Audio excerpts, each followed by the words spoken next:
선시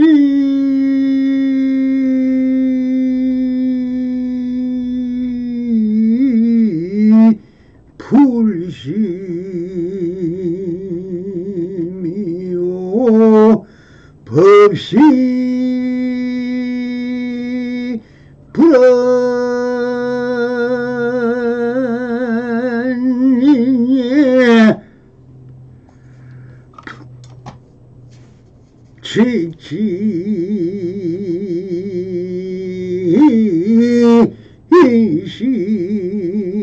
지지이시면 큰성 성불이로다 나모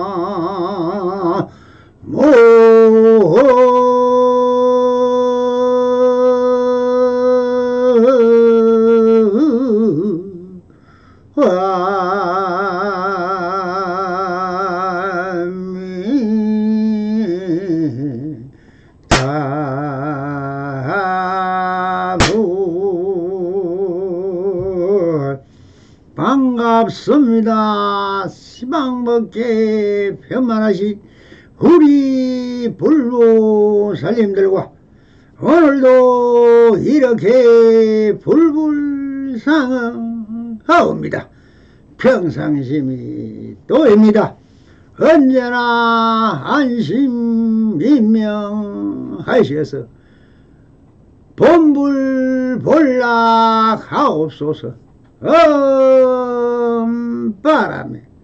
자, 오늘도 조사서 우문호 상당대기 대2-2번 무엇이 그 한마디입니까? 다음부터 이어지는 선문답은 운문선사의 두 번째 상담 법문을 마치고 사부 대중들이 운문선사에게 질문한 내용들이다.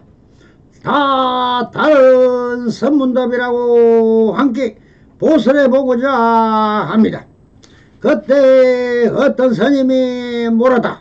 무엇이 그 한마디입니다고 물었다. 여기서 그 한마디입니까? 라고 물은 것은 향상일구 또는 향상일로를 물은 것입니다. 논리적으로 이야기하는 것은 아무런 도움이 되지 않지만 어쩔 수 없이 보살이니 여러 선지식들의 논술과 그를 인용해 보술에 도움이 될 것 같아 이렇게 아미산의 글을 인용해 설명해 드리겠습니다. 향상일구와 향상일로. 향상일구란 중국 당나라 시대 조동용의 창시자 동산 양계선사가 제자들을 지도할 때 쓰던 언구 가운데 하나입니다.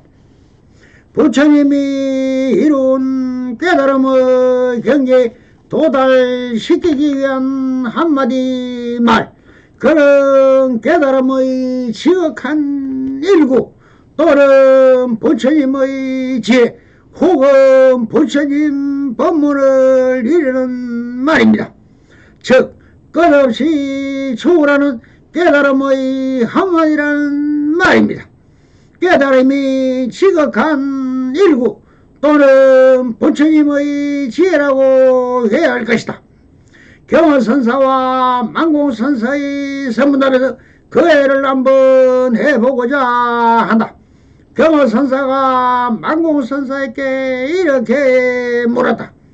너는 술이나 파절이 먹고 싶으면 어떻게 하느냐?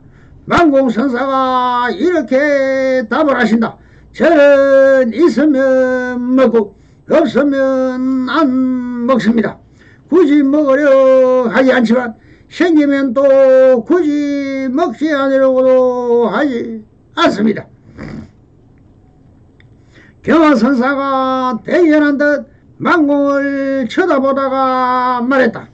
그래, 참으로 너희 도력이 대단하다. 근데 나는 말이다, 너만큼 도력이 없어서 술이나 파전이 먹고 싶으면 참을성이 없어서 말이다. 밭을 정성스럽게 갈고 좋은 걸음을 주고는 좋은 밀시와 파시와 깨시를 구해다가 정성스럽게 갖고 알짜리 키워서 밀로 누룩을 만들고 깨로 기름을 짜고 밀가루와 파를 버무려 맛있는 파전을 만들어 술과 함께 맛있게 먹겠느라고 했습니다. 그 말을 들어 망공의 등에는 식은땀이 흘렀다. 훗날 여러 선사들은 이 문답이 경화선사의 진모모익을 전하내는 향상일구라고 말할 정도로 중요한 대목이라고 했습니다. 이 문답은 목마르면 물 마시고 졸리면 자는 평상심의 도인경기를 한 차원 높게 드러내고 있다고 했습니다.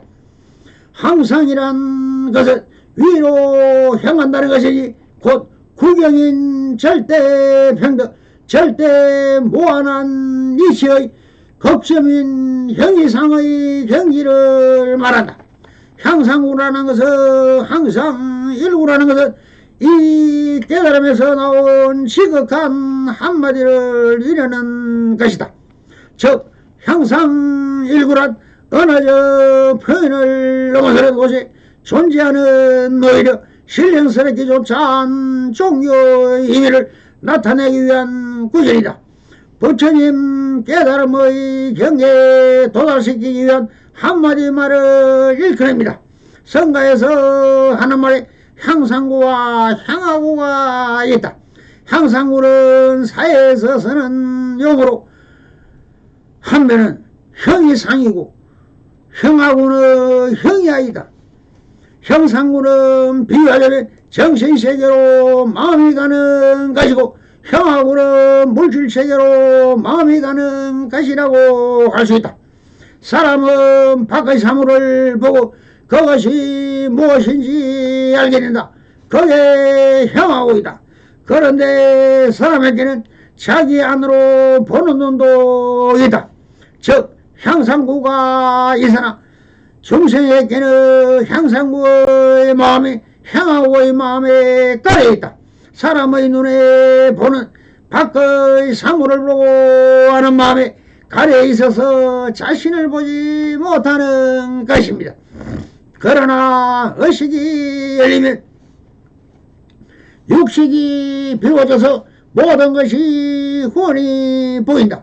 중생의 눈은 무명의 구름에 가려져서 보니까 잘 안 보이지만 수행을 통해 향하구로 향하는 마음에 눈을 비워버리면 즉 구름이 거치면 만물이 그대로 사는 산 물은 물로 보인다.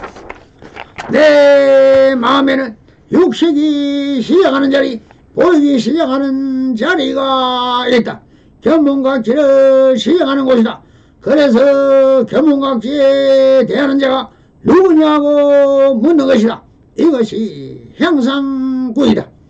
견문각지란 견과 문, 각, 지가 합쳐진 것으로 보고 듣고 깨닫고 하는 것을 총칭하는 말이다. 견문각지는 전호식의 마음적에 해당하고 지는 제6식과 그보다 더 심층의 식들의 마음작용에 해당한다. 따라서 견문각지는 마음심, 즉 육식 또는 팔식이 객관세계를 접촉하는 것을 총칭한다. 향상일구의 비슷한 말로 향상일로란 말이 있다.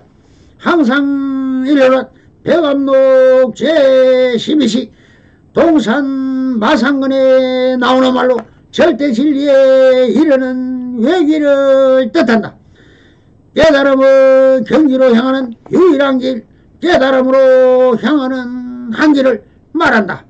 위에 향하는 유일한 길이라는 뜻으로 절대의 모습, 즉 법신의 모습을 갖추기 위해서는 끊임없이 정진해야 한다는 뜻이다. 법신 절대의 모습이란 너와 나의 구별이 있는 가운데 너와 나의 구별 없는 모든 것이 하나가 돼 서로 조건 없이 주고받는 연기관계, 즉 상호 의존성에 있는 그대로의 모습을 말한다. 다시 말해서 서로가 서로에게 이익되게 하는 것을 말한다. 세상에는 비법으로 사는 사람들과 정법으로 사는 사람들, 이렇게 두 종류의 사람들이 있다. 어떻게 사는 것이 더 이익이며 행복하며 평화로운 것인가를 자명하다. 비법으로 사는 사람은 형상일로인 악처, 파멸치, 지옥으로 윤회할 것이며, 정복으로 사는 사람은 형상일로 선처, 천상계로 나아가 해탈을 기대할 수 있을 것이다. 깨달음을 향한 한 길이 있으니 부처님의 가르침을 따라 꾸준히 정진하는 길이다. 부처님 가르침은 우리 중생이 본래 부처라 하신다. 우리가 쓰고 있는 마음에 써도 줄지 않고 더해도 늘지 않는 원망부족한 불성이 있으니 이것을 깨달아 영원한 행복을 누리며 살라고 하십니다. 그리고 그런 분의 말에 항상 일구가 드러나는 법이다. 향상일로는 천부성 불정과 항구를 이루는데 벽암록, 종경록, 대어록 등에 전한다. 중국 당나라 시대 반산선사가 다음과 같이 대중에게 말했다고 한다. 향상일로 천성부전 학자노영 여원차격이라. 위를 향하는 마음의 길은 천명의 성이라도 전하지 못하거늘 배우는 이들이 공연히 몸만 괴롭히는 것이 그림자를 잡으려는 원숭이 같다고 하셨습니다. 향상일로는 최고의 진리를 말합니다. 그리고 그러한 진리는 천명의 뛰어난 선지식이 다 모여서 전하려 해도 말로는 제대로 설명하지 못한다는 말입니다. 궁극의 진리의 말로는 표현할 수 없기 때문이다. 그리고 아무리 순수무결한 진리의 법이라도 그 법을 진리라고 고명지치고 집착한다면 그것은 더 이상 진리로서의 자격을 상실하고 만다. 법은 고정될 수 없고 집착될 수 없다. 법을 법이라고 하면 더 이상 법이 아니다. 다만 이름을 법이라고 한 것일 뿐이다. 그러므로 법을 이런 것이다라고 틀에 가둬놓고 그 안에 있는 것을 많이 진리고 그 밖의 것들은 다 진리가 아니라고 말할 수 없다. 부처님 가르침에 찬듯 그것을 가두어 불법이라는 틀에 있지 않다. 즉 진리라고 할 만한 실체도 없으려니와 이것이 진리라고 고정지을 수도 없는 것이 진리이다. 그래서 무법가설이라. 이것이야말로 진리라고 내세울 만한 사람은 그런 법이 없다는 말이다. 이것이 법이다는 순간 그건 법이 아니겠는다. 그런데 어리석은 중생들이 그런 법이 있다고 그것을 찾으려고 죽을 힘을 다해 찾으며 원망 괴롭히고 있지만 아직 원숭이가 달그림자를 잡으려고 헤매듯이 찾지 못하고 헤매고만 있구나. 그런 말이다. 그리고 무법가설이라. 말과 글로 된 경전으로는 진리를 체득하고 체험하지 못한다. 그런 것은 깨달음의 진리가 보이지 않는다는 말이다. 절대 진리신 하느님이 보이지 않듯이 깨달음의 절대 진리에 다가가면 상대 진리인 경계는 쓰레기에 불과하다는 것이다. 그러니 이게 진리라고 떠들 만한 게 없음에도 불구하고 떠드는 것은 모두가 가짜인 말이다. 따라서 절대 진리를 찾고 추구하는 나라면 참과 거짓이 무엇인지 두려시 알아야 할 때가 지갑니다. 그래야 인간의 삶에 있어서 중요한 초점은 형성일로이다. 사람은 무엇을 하건 간에 형성하려고 일로가 있어야 하는 것이다. 높이 올라가려는 지향으로서 인생길이 있어야 하는 것입니다. 공부를 해도 그렇고 사업을 해도 그렇고 농사를 지어도 그렇고 가정생활을 해도 그렇다. 인간에게는 항상 일로 지향하는 바가 있어야만 하는 것이다. 만약 그런 지향하는 바가 없다면 그 사람의 인생은 필히 나태해지고 게을러지고 방만해지고 무기력해지고 방하게 된다. 그래서 낮아져야 한다. 비워야 한다는 말에 긍정은 절망은 긍정, 절망은 부정이다. 지향이 없는 낮아진 것의 비움은 공허한 말장난에 지나지 않는다. 지향이 없는 낮아짐은 에서 당시 있을 수 없는 관념의 유의에 불과하다. 이건 애초부터 그렇게 해서는 안 되는 것이다. 그럴듯하게 혹은 귀에 달콤하게 들리기는 하지만 공허한 세계, 그게 지향 없는 바 없는 낮아짐의 세계이다. 이 공부는 끝이 없다. 끝이 없는 것이 끝이다. 길 가운데 있으면서도 집 안에 머물면서도 길 가운데 있는 것이다. 이 공부는 허공처럼 한량이 없어서 위도 없고 아래도 없으며 자도 없고 후도 없이 끝없이 확장된다. 아무리 확장돼도 늘 같은 자리입니다. 이 소식을 누가 알려? 천명의 생이는 물론 석가와 미력도 알지 못한다. 이 소식을 누가 전하라? 천명의 성인이 물론 가석과 달마도 전하지 못한다. 어째서 알지 못하고 어째서 전하지 못하는지 스스로 깨닫는다면 생사마저 나를 얻지 못할 것이다. 공부를 한다고 하면 이를 깨닫지 못하고 공연히 몸만 괴롭히고 있는 것이 아닌지 당스럽기만 하다. 오래 앉아 선정을 닦아서 이르는 것이 공부라면 검정산 꼭대기 위에 바위와 범어사 대웅전에 기둥이 그보다 먼저 성불했을 것이다. 우마차가 가지 않는다고 소를 때려야 할까 수레를 때려야 할까. 불교 화엄철학과 유식사상에서는 상계는 오직 마음뿐이라고 상계 유심을 주장하고 있으며 능자경을 많은 어느 것들은 마음밖에 달리 법이 없다. 심의 몸을 강조하고 있다. 불교인들이 가끔 법은 있으나 마음은 있다고 주장하는 사람들이 있는데 불심이 불성을 영원한 존재하는 영혼으로 착각하면 안 된다. 그래서 반상화상이 이러한 전도되고 착각하는 중생의 병을 치료하기 위하여 어디서 마음을 구하려고 하는 거라고 했습니다. 다음은 선문염생 249층이다. 향상일로는 만고의 변함없는 진리이니 부처님의 법문이며 실상의 현재 눈앞에 나타나며 일체 중생의 희망이다.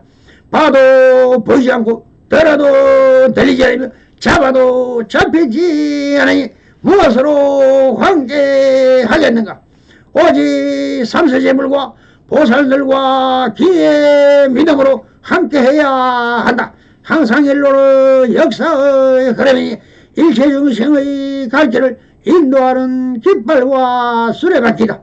영겁의 시공에서 보이지 않는 깃발을 향해 굴리지 않는 역사의 수레바퀴를 굴리는 지혜와 수고야말로 항상 일로를 향하려 진정한 땀방울임을 어찌 부정하겠는가. 향상일로는 여론의 물결이니 세상을 얽으면 만법을 뛰어넘어 천에 만년하는 일체 중생의 생명의 소리다. 여론은 그 지혜의 바탕이요 진리의 표출이니 나보다는 너를 위해 배려와 규율보다는 사실에 이간 보살행이라야 하느니라. 항상 일로는 여론이나 역사나 진리의 이름으로 사족을 갈 수 있지만 역시 무쇠인이란 알아도 순비산 꼭대기에서 무쇠배를 끄는 수고를 아끼지 말아야 될 것이다. 비록 머리는 소중한 존재라는 것을 이해했다 하더라도 온몸으로 체득해 그런 존재답게 살아가는 것을 배우기 때문에 그래서 누구나 자기 성찰이 필요한 것이다. 누구나 지금까지 살아온 삶을 파상적으로 되돌아보면 후회스러운 일도 적지 않을 것이다. 그러나 우리들 자신을 세밀히 되돌아보면 지금까지의 삶이 유의한 인연의 이어짐으로 오늘의 이력에 대해서를 누구나 어렵지 않게 자각할 수 있을 것이다. 그리고 이 자각을 바탕으로 현재 아무리 처한 상황이 어렵다 할지라도 남은 생애 동안 일상 속에서 바르게 자기 성찰의 삶을 치열하게 이어가며 향상일로 즉 남과 비교할 수 없는 나만의 유일무이한 향상의 길을 걷다 보면 언제나 신비로운 존재에 걸맞는 통찰과 어둠이 둘이 아닌 통보불이의 값진 삶을 살아가고 있는 자신의 온몸으로 체득하는 때가 올 것이다. 우리는 그런 날을 기대하며 수행 정진할 것입니다. 그런 의미의 향상길구를 어떻게 말로 표현할 수 있겠는가? 그래서 어디서 한 구절 말을 듣고는 수행을 직접 하는 수많은 수행에서 찾아지는 것이지 어찌 한마디 연구로 이를 표현할 수 있겠는가? 그래서 운문선사는 너무나 간단하다 해도 함이 없고 하지 않아도 하는 말을 하신다. 더 보이는 것이다. 한자로 하면 덜거입니다. 무엇을 하든 다 더 보이는 것이다. 삼라만상이다. 지금 여기 있는 그대로일 뿐이지 무엇을 알려고 하는가? 평상심이 또이다. 성불이는 내주소서. 바람 감사합니다.